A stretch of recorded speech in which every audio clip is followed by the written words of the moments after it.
Lucent का जो चौथा चैप्टर है वैदिक सभ्यता, उसके बारे में। तो वैदिक सभ्यता के बारे में शुरू करते हैं हम लोग। वैदिक काल का जो विभाजन है दोस्तों, दो भाग में किया जाता है। एक है ऋग वैदिक काल जो कि 1500 ईसा पूर्व से 1000 ईसा पूर्व, और दूसरा है दोस्तों उत्तर वैदिक काल जो कि 1000 से लेकर के 600 ईसा पूर्व के बीच माना जाता है। ठीक है दोस्तों। आर्य सर्वप्रथम पंजाब और अफगानिस्तान में बसे। मैक्स मुलर ने आर्यों का मूल निवास स्थान मध्य एशिया को माना है। आर्यों द्वारा निर्मित सभ्यता वैदिक सभ्यता कहलाई। तो आप लोग समझ गए दोस्तों कि जो आर्य है मध्य एशिया से आए हैं। ये कौन बोले हैं? Max Muller. उसके बाद मध्य एशिया से किधर बसे? अफगानिस्तान में और पंजाब में सर्वप्रथम बसे उधर। उसके बाद उधर से फिर ये लोग धीरे धीरे ऊपरी गंगा के मैदान, फिर मध्य गंगा के मैदान, फिर इस तरह से भारत में इसका विस्तार होगा। ठीक है दोस्तों। आर्यों द्वारा विकसित सभ्यता ग्रामीण सभ्यता थी, जबकि इससे पहले आप देख सकते थे कि जो हड़प्पा सभ्यता के बारे में आपने पढ़ा था वो नगरीय सभ्यता थी। यानी कि आर्य लोग जब आए तो इन्होंने कौन सी सभ्यता बसाई दोस्तों? ग्रामीण सभ्यता बसाई। ठीक है। आर्यों की भाषा क्या थी? संस्कृत। और कौन सी संस्कृत? वैदिक संस्कृत थी। ठीक है। आर्यों के प्रशासनिक इकाई आरोही क्रम में इन 5 भागों में बटी हुई थी। जो सबसे छोटा था दोस्तों वो कुल था, जो उसके बाद ग्राम था, उसके बाद विष था, फिर जन था, फिर राष्ट्र था। तो जो आर्यों की प्रशासनिक इकाई थी, ठीक है दोस्तों, 5 भागों में थी। आपके उंगलियों में 5 उंगली है, आपके हाथों में 5 उंगली है, उसमें देख सकते हैं। एक पहला सबसे पहला कुल है, यानी परिवार का कुल भी कहते हैं कुल। फिर ग्राम, गांव में आगे, गांव के बाद 20, और 20 के बाद जो है दोस्तों जन, जन के बाद राष्ट्र। ग्राम के मुखिया ग्रामीणी एवं 20 का प्रधान विस्पति कहलाता था। तो गांव का जो मुखिया था दोस्तों क्या कहलाता था? ग्रामीणी। 20 का प्रधान विस्पति कहलाता था। जन के शासक को राजन कहा जाता था, यानी कि जो राजा था उसको क्या कहते थे? राजन कहते थे। राज्य अधिकारियों में पुरोहित एवं सेनानी प्रमुख थे, क्योंकि इस समय देखिए लोग युद्ध बहुत ज़्यादा करते थे, तो युद्ध इम्पोर्टेंट था, और इसके लिए जो यज्ञ था वो भी इम्पोर्टेंट था, तो पुरोहित भी ज़्यादा इम्पोर्टेंट थे। इसलिए राज्य अधिकारी जो थे उसमें पुरोहित और सेनानी प्रमुख थे। सूत, रथकार तथा कम्मादी नामक अधिकारी रत्नी कहे जाते थे। इनकी संख्या राजा सहित करीब 12 हुआ करती थी। तो आप रत्नी समझ गए किसे कहते हैं? सूत, रथकार तथा कम्मादी आदि अधिकारी जो है रत्नी कहे जाते थे। इनकी संख्या राजा सहित कितना हुआ करता था? करीब 12 हुआ करता था। पूरब दुर्गपति एवं स्पष्ट जनता की गतिविधियों को देखने वाला गुप्तचर हुआ करता था। तो 2 गुप्तचर का नाम यहाँ पे मिलता है। एक है पूरब, क्या देखता था? ये दुर्गपति, यानी दुर्ग जो किलाबंद होता था, जो जन किलाबंद होता था उसको जो देखता था, उसके अंदर जो देखता था वो कौन था? पूरब था। और एक स्पष्ट था, वो उस जनता के ऊपर ध्यान रखता था कि जनता क्या क्या गतिविधियां कर रही है, वो गुप्तचर था। ठीक है दोस्तों। तो पूरब और स्पष्ट क्या था? गुप्तचर था। बाजपति कौन था? गोचर भूमि का अधिकारी क्या बोलते हैं उसको? बाजपति। गोचर भूमि मतलब समझ गए दोस्तों, जो चारागाह भूमि होती है उसको, जिसमें गाय चढ़ते हैं, उसको क्या, उसके जो अधिकारी थे उसको क्या बोलते हैं? बाजपति। उग्र कौन था? अपराधियों को पकड़ने का कार्य करता था। कोई भी समाज में अपराध हुआ ताकि अव्यवस्था ना फैले, इसीलिए क्या हुआ करता था? ऐसे ऐसे अपराध को रोकने के लिए एक अधिकारी रखा गया था, जिसको क्या बोलता जाता था? उग्र कहा जाता था। सभा में समिति राजा को सलाह देने वाली संस्था थी। सभा श्रेष्ठ एवं संभ्रांत लोगों की संस्था थी, जबकि समिति सामान्य जनता का प्रतिनिधित्व करती थी। इसके अध्यक्ष को ईशान कहा जाता था। तो देखिए दोस्तों, इस समय ऐसा बात था कि जो राजा था वो इतना शक्तिशाली हुआ नहीं करता था, अपना कबीला का प्रधान हुआ करता था। ठीक है। और वो लोग जो है एक जगह बैठते थे, जिसको सभा बोलते थे, जहाँ पे क्या करते थे वो लोग? राजा को चुनते थे। उसमें किसको चुनते थे? जो सबसे ज़्यादा शक्तिशाली हो, ज़्यादा बुद्धिमान हो, उसी को चुनते थे वो लोग राजा। और जबकि समिति जो है सामान्य जनता का प्रतिनिधित्व करती थी। उसमें एक समिति भी था वहाँ पे। वो लोग जो कि बड़ा बड़ा संभ्रांत आदमी है उसको छोड़ करके जो आदमी बचा, उसका जो सभा था उसको क्या बोलते थे? समिति बोलते थे। और समिति के अध्यक्ष को क्या कहा जाता था? ईशान कहा जाता था। युद्ध में कबीले का नेतृत्व तो राजा करता था। कभी भी एक कबीला से दूसरे कबीला लड़ना हुआ, चाहे दास दस्युओं से लड़ना हुआ, चाहे गैर आर्य से लड़ना हुआ, तो युद्ध का नेतृत्व कौन करता था दोस्तों? राजा करा करता था। युद्ध के लिए गविष्ठ शब्द का प्रयोग किया जाता था, जिसका अर्थ था गायों की खोज। यानी कि दोस्तों देखिए, युद्ध के लिए कौन सा युद्ध शब्द का लोग प्रयोग करते थे? गविष्ठ। गविष्ठ यानी गायों का खोज करने के लिए। यानी कि दोस्तों ये लोग गाय को खोजने के लिए, यानी कि गाय प्राप्त करने के लिए, अच्छा चारागाह प्राप्त करने के लिए, बहुत सारे कारण थे। धन प्राप्त करने के लिए लोग क्या करते थे? युद्ध करते थे। ठीक है। और इस समय गाय का इतना ज़्यादा इंपॉर्टेंस था कि ये लोग युद्ध को भी गविष्ठ बोलते हैं। ठीक है दोस्तों। 10 राजा के युद्ध का उल्लेख ऋग्वेद के 7वें मंडल में है। यह युद्ध परुष्णी नदी यानी कि रावी नदी के तट पर सुदास एवं 10 दास जनों के बीच लड़ा गया था, जिसमें सुदास विजयी हुआ। तो देखिए उस समय जो है ये लोग दास किसको बोलते थे मालूम है? दास उसको बोलते थे जो कि गैर आर्य है। बाद में यही चीज़ क्या हुआ, दास का जो दूसरा रूप हो गया वो गुलाम हो गया, मतलब दास को गुलाम भी कहा जाने लगा। लेकिन उस समय दास वो नहीं था, उस समय दास किसको कहा जाता था? जो गैर आर्य हो। और 10 राजज्ञ युद्ध जो है उसका उल्लेख कहाँ किया गया? 7वां मंडल में। ये बहुत ही इंपॉर्टेंट पॉइंट है दोस्तों, ये बहुत सारे क्वेश्चन एग्जाम में पूछा जाता है। तो 10 राजज्ञ युद्ध जो है इसका वर्णन कहाँ किया गया? 7वें मंडल में किया गया है। यह कहाँ पे लड़ा गया था? पुरुषनी यानी कि रावी नदी के तट पर लड़ा गया था। ठीक है, और किसके किसके बीच में युद्ध हुआ था? एक सुदास एवं दस्यु जनों के बीच। दस्यु को दस भी बोलते हैं, दास भी बोलते हैं, दस भी बोलते हैं। तो दास जनों के बीच हुआ था, जिसमें कौन विजय हुआ? सुदास, यानी वही आर्य लोग विजय हुए। ऋग्वैदिक समाज 4 वर्णों में विभाजित था। ये वर्ण थे ब्राह्मण, क्षत्रिय, वैश्य और शूद्र। यह विभाजन व्यवसाय पर आधारित था। ऋग्वेद के 10वें मंडल में पुरुष सूक्त में चतुर्वर्ण का उल्लेख मिलता है। इसमें कहा गया है कि ब्राह्मण परम पुरुष के मुख से, क्षत्रिय उनकी भुजाओं से, वैश्य उनकी जांघों से, शूद्र उनके पैरों से निकला। देखिए दोस्तों, एक बात आपको बता दूं कि ये जो ऋग्वेद का 10वां मंडल है और एक पहला मंडल है, तो ये दोनों को क्या माना जाता है? छेपक माना जाता है। छेपक मतलब ये होता है कि इसको बाद में जोड़ा गया है। हालांकि जो ऋग्वैदिक काल है 1500 से लेकर के 1000 तक का जो समय है, उसमें माना जाता है कि वर्ण 4 ही थे, ब्राह्मण, क्षत्रिय और वैश्य। चौथा वर्ण नहीं जुड़ता था। चौथा वर्ण जो था दोस्तों, वो जो 1000 से लेकर के 600 ईसा पूर्व का जो बीच का काल था, उस समय में ये चौथा वर्ण जुड़ा था। ठीक है, ऐसा भी आप याद रखेंगे। अगला जो है दोस्तों, आर्यों का समाज पितृ प्रधान था। ठीक है, यानी कि जो भी डिसीजन लेता था घर का बड़ा पिता होता था। समाज की सबसे छोटी इकाई परिवार या कुल थी, जिसका मुखिया पिता होता था, जिसे कुलप कहा जाता था। कुलप यानी कुल का मुखिया कौन हो गया दोस्तों? कुलप। इस स्त्रियां इस काल में अपने पति के साथ यज्ञ कार्य में भाग लेती थी। यानी कि देखिए दोस्तों, हमारे समाज की एक विशेषता रही है कि स्त्रियों की जो स्थिति है लगातार गिरती रही थी। प्राचीन काल में जब जब धर्म हावी होता गया, स्त्रियों की स्थिति गिराते गए लोग। लेकिन इस समय जो है स्त्रियों की स्थिति हम देखते हैं कि स्त्रियों की स्थिति ठीक ठाक थी। वे पति के साथ यज्ञ में क्या कर सकती थी? भाग ले सकती थी। ठीक है, बाल विवाह एवं पर्दा प्रथा का प्रचलन नहीं था। बाल विवाह एवं पर्दा प्रथा का प्रचलन नहीं था। हालांकि उस समय दोस्तों आप मान सकते हैं, जैसा कि मान लीजिए उस समय ऐसा था कि जब लड़कियों का यौवना आरंभ हो जाता था उसके बाद विवाह किया जाता था। यौवना आरंभ कब होता था? 12 से लेकर के 13 साल में, या मान लीजिए 14 साल, तो इस समय विवाह कर दिया जाता था। तो यौवना आरंभ से पहले विवाह करना को क्या कहते हैं? बाल विवाह कहते हैं कि नहीं ये बहुत बच्ची है, इसका भी विवाह नहीं करना चाहिए। लेकिन यौवना आरंभ हो जाता था तो विवाह कर दिया जाता था, इसलिए इसको बाल विवाह नहीं माना जाता था। और पर्दा प्रथा नहीं मानते इसको। पर्दा प्रथा का शास्त्र दोस्तों आप हड़प्पा सभ्यता में देखते हैं, लेकिन यहाँ पे नहीं देखते हैं, क्योंकि ये लोग तो बाहर से आए हुए थे। या तो ये लोग, और पर्दा प्रथा फिर भारत में भी आएगा। अभी जब एक हड़प्पा सभ्यता में हमको मिल गया, उसके बाद एक लंबा सा गैप आएगा। उसके बाद जब हम लोग का देश में खास करके जब हम लोग का देश पर विदेशी आक्रमण होगा, तब फिर से पर्दा प्रथा का प्रचलन शुरू हो जाएगा। ठीक है दोस्तों, आगे दोस्तों ये है कि विधवा अपने मृतक पति के छोटे भाई से विवाह कर सकती थी। आज भी होता है दोस्तों कि विधवा जो अगर उसका छोटा भाई है उसके साथ विवाह कर सकती है, लेकिन बड़ा भाई के साथ विवाह नहीं करती है। ठीक है, क्योंकि उसका कहते हैं कि भैंसुर हो जाता है, चाहे जेठ हो जाता है, तो जिसके कारण से वो उसके साथ विवाह नहीं कर पाती है।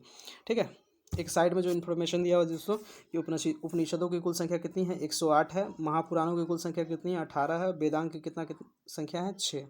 वेदांग क्या क्या है? शिक्षा, कल्प, तरु, ज्योतिष। इसके अलावा जो है दोस्तों आप कमेंट करके ज़रूर बताएं। ठीक है दोस्तों, मुझे अभी इतना ही याद है, तो फिर देखते हैं अगला पॉइंट। स्त्रियां शिक्षा ग्रहण करती थी। ऋग्वेद में लोपामुद्रा, घोषा, सिक्ता, अपाला और विश्वास जैसी विदुषी स्त्रियों का वर्णन है। ये भी बहुत इंपॉर्टेंट है दोस्तों कि स्त्रियां इस समय शिक्षा ग्रहण करती थी। ठीक है, इस समय ऋग्वेद में कौन कौन? लोपामुद्रा है, घोषा है, सिक्ता है, अपाला है और विश्वास जैसी स्त्रियों, विदुषी महिलाओं का वर्णन हमको मिलता है।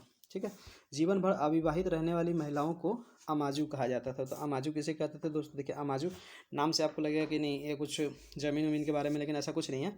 ये कौन है? जो जीवन भर अविवाहित महिला रहती थी। जैसे कि हम लोग के टाइम में देखिए, जैसे मदर टेरेसा थी, वो क्या थी? जीवन भर कभी विवाह नहीं की, लेकिन उसको क्या कहते हैं? संत कहते थे। लेकिन इस समय में जो जीवन भर महिला अविवाहित रहती थी उसको क्या बोलते हैं? उसको अमाजू बोलते हैं। ठीक है, अगला है आर्यों का मुख्य जो पेय पदार्थ था सोमरस था। सोमरस, जिसको अभी हम लोग क्या बोलते हैं दोस्तों? शराब। तो ये इस लोग का जो मुख्य पेय पदार्थ था वो क्या था? सोमरस था। ठीक है, यह वनस्पति से बनाया जाता था। ठीक है, आर्यों के मुख्य पेय पदार्थ सोमरस थे, समझ गया। अगला है आर्य मुख्यतः 3 प्रकार के वस्त्रों का उपयोग करते थे। आर्य मुख्यतः 3 प्रकार के वस्त्रों का उपयोग करते थे कि वास है, अधिवास है और उष्णीस है। तो 3 प्रकार का जो वस्त्र है लोग का, वास, अधिवास और उष्णीस। अगर एग्जाम में आ जाए कि वास, अधिवास और उष्णीस क्या है तो आप टिक लगाएंगे कि ये क्या है, तीनों वस्त्र है। ठीक है। तो दोस्तों देखिए, अंदर पहनने वाले कपड़े को नीवी कहा जाता था। जो हम लोग अभी सैंडो गंजी पहनते हैं उसको ये लोग क्या बोलते थे, नीवी बोलते थे। नीवी, नीवी, हाँ, या नीवी ऐसे भी समझ सकते हैं। नीवी मतलब नीचे पहनते थे। ठीक है, नीचे मतलब कपड़ों के नीचे। आर्यों के मनोरंजन के मुख्य साधन थे संगीत, रथदौड़, घुड़दौड़ और ध्रुत क्रीड़ा। ध्रुत क्रीड़ा मतलब जो लोग पासा खेलते थे। ठीक है। अगला है दोस्तों, आर्यों का मुख्य व्यवसाय पशुपालन एवं कृषि था। हालांकि पशुपालन इसका सबसे ज़्यादा मुख्य व्यवसाय था, कृषि इनका द्वितीय पेशा था। ठीक है दोस्तों। गाय को अधन्या, ना मारे जाने योग्य पशु की श्रेणी में रखा गया था। तो देखिए, गाय का महत्व यहीं से बढ़ना शुरू हो गया। तो गाय को अधन्या, ना मारे जाने वाले पशु की श्रेणी में रखा गया था। ठीक है। गाय की हत्या करने वाले या उसे घायल करने वाले के लिए वेदों में मृत्युदंड अथवा देश से निकाले जाने की व्यवस्था की गई है। आर्यों का प्रिय पशु घोड़ा एवं सर्वाधिक प्रिय देवता इंद्र थे। तो देखिए, अगर इतना तो गाय के लिए प्रेम था ही, लेकिन सबसे ज़्यादा प्रिय पशु कौन था, घोड़ा था। ठीक है। और सबसे ज़्यादा प्रिय देवता कौन था, इंद्र था। इंद्र था। और इंद्र किस चीज़ का देवता था, तो ये था लड़ाई का देवता, युद्ध का देवता। ठीक है। आर्यों द्वारा खोजी गई धातु क्या थी, लोहा थी, जिसे श्याम अयस, श्याम मतलब काला, अयस मतलब धातु होता है। ठीक है ना दोस्तों, काला धातु, तो श्याम अयस कहा जाता था। तांबे को लोहित अयस कहा जाता था। तांबे को लोहित अयस कहा जाता था। देखिए, आप अब आज एग्जाम में लोहित अयस किसे कहते हैं तो आपको लगेगा लोहित मतलब लोहा, अयस मतलब धातु, लोहा धातु, लेकिन नहीं। उसमें आपको याद रखना है कि जो लोहित अयस नाम है वो तांबे का है, और जो श्याम अयस है इसमें नाम से ही काला है। तो जो काला नाम है वो किसके लिए, लोहा के लिए है। और जो लोहित अयस है नाम तो लोहा है लेकिन ये क्या है, तांबा है। ठीक है। अगला है व्यापार हेतु दूर दूर तक जाने वाले व्यक्ति को क्या कहा जाता था, पनी कहा जाता था। पनी, दूर दूर तक व्यापार करने जो जाता था उसको क्या कहते थे, पनी कहते थे। लेन देन में वस्तु विनिमय की प्रणाली प्रचलित थे, यानी इस समय सिक्का का विकास नहीं हुआ था। ठीक है। ऋण देकर ब्याज लेने वाले व्यक्ति को वेकनॉट यानी सूदखोर कहा जाता था। तो जैसे कि अभी भी देख लेते हैं, जैसा अभी बैंक होता है, बैंक हम लोग क्या करते हैं, ऋण देते हैं और ब्याज लेते हैं। अगर इस समय अगर वो लोग आर्य लोग होते तो क्या बोलते हैं, अरे तुम तो बेकनोट है जी, बेकनोट है, तुम सूदखोर है। तो वेकनोट क्या चीज़ है, सूदखोर है। ठीक है। मनुष्य एवं देवता के बीच मध्यस्थ की भूमिका निभाने वाले देवता के रूप में अग्नि की पूजा की जाती थी। अग्नि की पूजा की जाती है, जैसे मान लीजिए हवन कुंड है और हवन कुंड में आग जल रहा है, तो हम लोग इधर आदमी बैठे हुए हैं और इसको यज्ञ में डाल रहे हैं, ओम नमः स्वाहा। ये यहाँ से जला और यहाँ जल के इससे ऊपर गए भगवान के पास। तो ये कौन हो गया, ये मध्यस्थ हो गए अग्नि। ठीक है। तो अग्नि जो हम लोग का कौन सा देवता थे, वो मध्यस्थ देवता के रूप में थे। ऋग्वेद में उल्लिखित सभी नदियों में सरस्वती सबसे महत्वपूर्ण तथा पवित्र मानी जाती थी। इसके बाद कौन सा नदी था, घग्गर नदी था। ठीक है। और ऋग्वेद में सबसे ज़्यादा जो है दोस्तों किस नदी का चर्चा हुआ है, एक तो दोस्तों सरस्वती का हुआ है, सिंधु का हुआ है और घग्गर का हुआ है। सबसे ज़्यादा किसका हुआ है, सिंधु का हुआ है। लेकिन सबसे पवित्र नदी कौन है, सरस्वती है। उसके बाद पवित्र कौन है, घग्गर है। लेकिन इस समय जो है ऋग्वेद में दोस्तों आपको गंगा और यमुना का जो है उल्लेख सिर्फ एक बार मिलता है। क्यों एक बार मिलता है, जहाँ वो लोग रहेंगे वहीं। तो देखिए, इधर सिंधु नदी है, सिंधु से पहले झेलम आ गया, चेनाब आ गया, फिर इधर रावी आ गया, इधर ब्यास, और इधर सतलज आके मिल गया। तो ये सिंधु नदी तंत्र था, इधर बीच में जल विभाजक मान लीजिए। फिर इधर यमुना आके मिल गया, इधर गंगा आके मिल गया। तो इस समय इधर काबुल नदी है। तो जो ये लोग है दोस्तों, ये लोग का जो मुख्य क्षेत्र था आर्यों का, जो वैदिक काल है, ऋग्वैदिक काल है 1500 से लेकर 1000 तक, ये लोग का जो मुख्य कार्य है इधर तक ही सीमित था। ठीक है। इधर ये लोग इस साइड में नहीं आए थे, इस साइड में नहीं आए थे, इसलिए इस नदियों की चर्चा बहुत कम मिलती है। यहीं पे इधर इसको सरस्वती नदी और इधर घग्गर नदी मिल जाता था, जिसके कारण से दोस्तों इस चीज़ का जो इसका मेन क्षेत्र था, इसी में सबसे ज़्यादा इस नदियों का जिक्र हुआ है। तो इससे हम लोगों का जो वैदिक आर्यों का जो राजनीतिक जो फैलाव था वो भी पता चलता है दोस्तों कि कहाँ था। मुख्य क्षेत्र इसका सिंधु घाटी था, या तो आप कह सकते हैं कि जो पश्चिमी पंजाब वाला इलाका है, सिंध वाला इलाका, पंजाब वाला इलाका है, और उधर अफगानिस्तान वाला इलाका वही है जो कि शुरुआत में आपने पहले देख चुका है। ठीक है। अगला है दोस्तों, उत्तर वैदिक काल में इंद्र के स्थान पर प्रजापति सर्वाधिक प्रिय देवता हो गए। ठीक है दोस्तों, उत्तर वैदिक काल में इंद्र के स्थान पर कौन सबसे ज़्यादा प्रिय देवता हो गए प्रजापति, प्रजापति मतलब ब्रह्मा जी। ठीक है दोस्तों, उत्तर वैदिक काल की ये बात है। अगला है उत्तर वैदिक काल में राजा का राज्याभिषेक के समय राजसूय यज्ञ का अनुष्ठान किया जाता था। कौन सा यज्ञ? राजसूय यज्ञ। राजसूय यज्ञ किया जाता था कब? राज्याभिषेक करते समय, जब उसको मुकुट पहनाते थे राजा को, नया राजा बना, चलो भैया आपको मुकुट पहनाते हैं, तो कौन सा यज्ञ कराएंगे हम लोग? एक यज्ञ कराएंगे राजसूय यज्ञ, और राजसूय यज्ञ होगा तभी मुकुट पहनाएंगे। ठीक है, तो ये कब होता था? उत्तर वैदिक काल में, यानी कि अब यज्ञ कम महत्व बढ़ता जा रहा है। ठीक है दोस्तों, उत्तर वैदिक काल में वर्ण व्यवसाय की बजाय जन्म के आधार उत्तर वैदिक काल में वर्ण व्यवसाय की जगह जन्म के आधार पर निर्धारित किया जाने लगा। देखिए, वैदिक काल में आप देख रहे थे कि जो 4 वर्ण था वो चारों क्या था? ये लोग व्यवसाय के आधार पर था।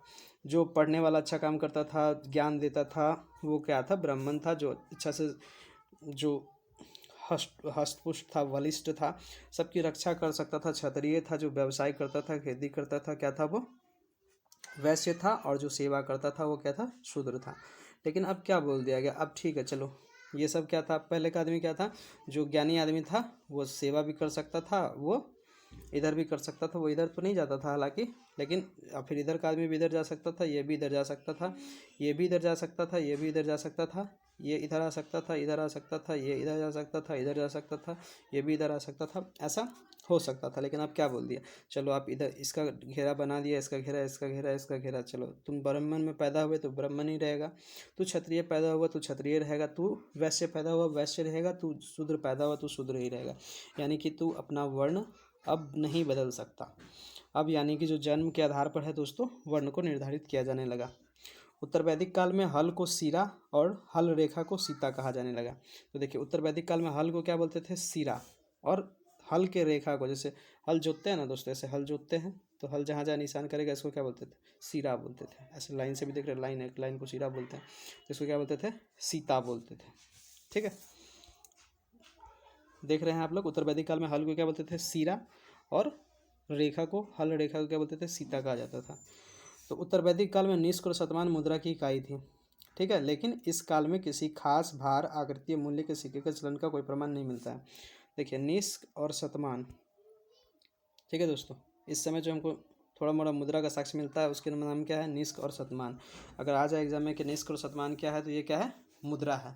और लेकिन ये कोई नियमित मुद्रा नहीं था, ना कोई इसका कोई खास भार था, ना कोई मूल्य था, ना कोई इसका नियमित प्रचलन का प्रमाण हमको मिलता है, इसलिए इसको मुद्रा तो मानते हैं लेकिन एक कोई नियमित मुद्रा नहीं था। ठीक है दोस्तों, जैसे कि हम लोग का मुद्रा आज है 5 रुपये, कल भी था आज भी है, 10 रुपये कल भी था आज भी है, ये नियमित मुद्रा है। ठीक है, लेकिन इस तरह का मुद्रा वहाँ पे नहीं था।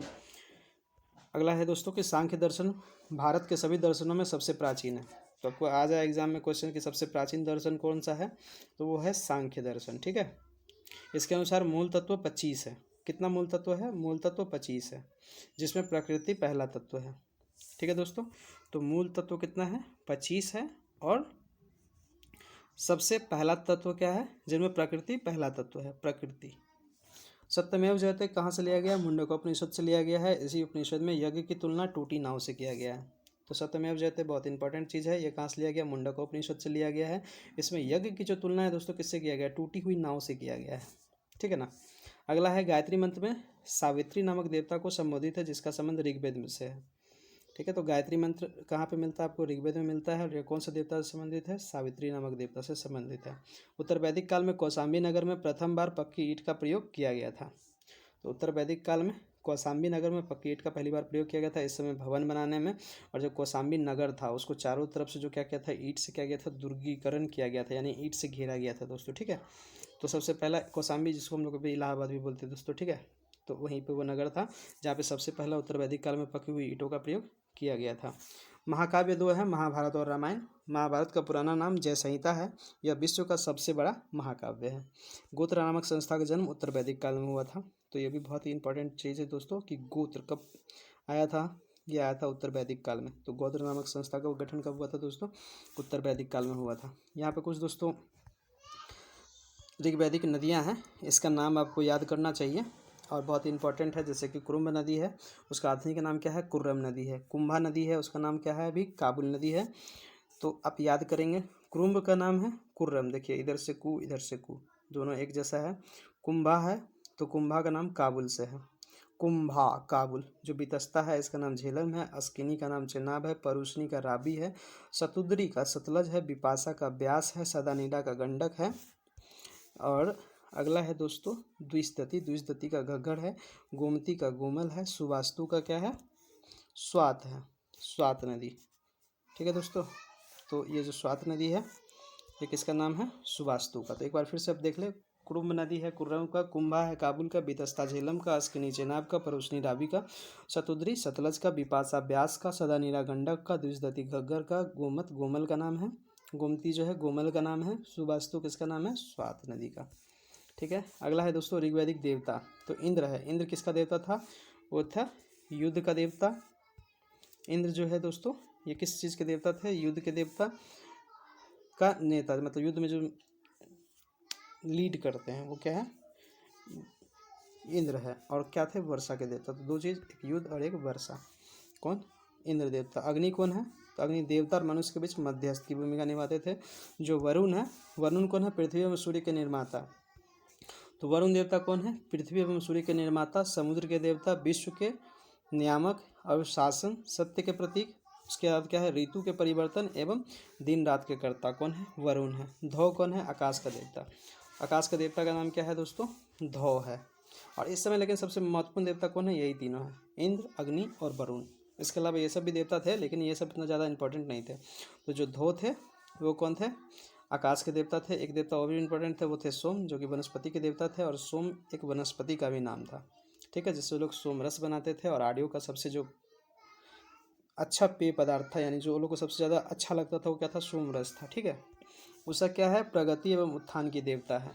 उषा क्या है, उषा प्रगति एवं उत्थान का देवता है। अश्विन कौन है, विपत्तियों को हरने वाला देवता। पूषण कौन है, पशुओं का देवता। विष्णु विश्व के संरक्षण एवं पालन करता। मरुत कौन है, आंधी तूफान का देवता, मारुति नंदन, हनुमान जी आंधी तूफान वाले। ठीक है दोस्तों, तो इस प्रकार से हमारा जो है वैदिक काल दोस्तों ख़त्म हो जाता है यहाँ पर। और वैदिक में आप देख लिया कि ऋग वैदिक और उत्तर वैदिक दोनों हैं दोस्तों। और ऋग वैदिक काल का काल भी आप जानते हैं 1500 से 1000 ईसा पूर्व, और ये दूसरा है उत्तर वैदिक काल 1000 से लेकर के 600 ईसा पूर्व। तो इस प्रकार से दोस्तों आज का जो क्लास है यहीं पर समाप्त होता है। उम्मीद है आप लोग इसे बहुत अच्छी तरीके से पढ़ेंगे, याद करेंगे और आने वाले एग्ज़ाम में इसका उपयोग करेंगे और अपने जीवन में एक सफल व्यक्ति बनेंगे। इसी उम्मीद के साथ अलविदा लेता हूँ दोस्तों। जय हिंद, जय भारत।